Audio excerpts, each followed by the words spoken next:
국제 곡물 가격 인상으로 지난 3월 한 차례 사료값이 인상됐었죠.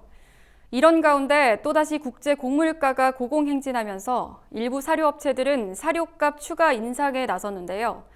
축산업계는 생산비 부담에 대한 우려를 표하며 정부의 농가 경영 안정을 위한 특단의 대책을 주문했습니다. 김하은 기자가 전합니다.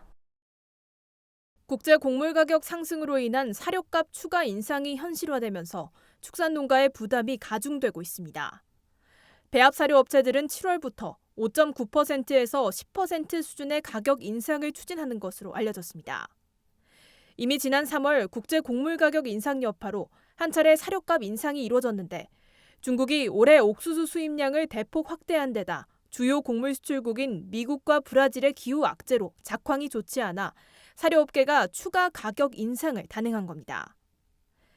사료업계에 따르면 2020년 옥수수 구매 평균 단가는 1톤당 약 200달러였지만 9월 도착분 시세는 320달러에서 330달러로 지난해 평균가보다 60에서 65%가량 급등했습니다.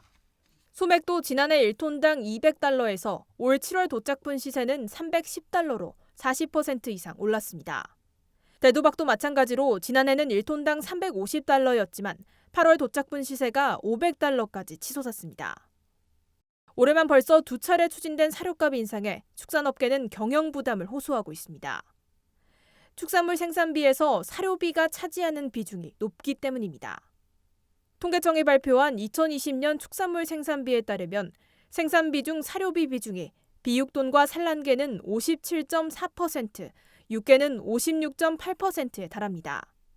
대한한돈협회와 대한양계협회 등 축산단체들은 생산비 부담에 대한 어려움을 호소하며 축산농가와 사료업계가 고통을 분담할 수 있도록 정부 차원의 지원책 마련이 필요하다고 촉구했습니다.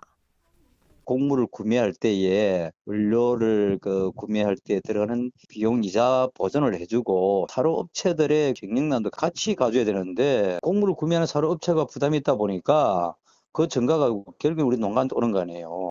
지난 겨울 조류 인플루엔자 AI 확산에 따른 대규모 살처분으로 사육 기반이 무너진 데다 사료값 상승으로 생산비 부담까지 이중고를 겪게 된 양계 농가들은 농가 경영 안정을 위한 사료 안정기금 마련 등 정부 지원 필요성을 강조했습니다. 이거는 정부 개입을 해갖고 이건 대책을 세울 수밖에 없는 거예요. 사료안정기금이라든지 정부에서 재원을 투입해가지고 사료회사라든지 충격을 완화할 수 있는 장치를 마련해주고 이번에 추경 얘기 나오잖아요. 이런 거에서 사료안정자금을 해가지고서 지원책을 찾는다든지.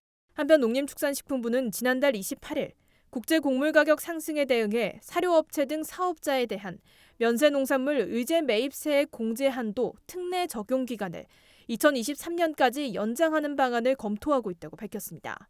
MBS 김하은입니다.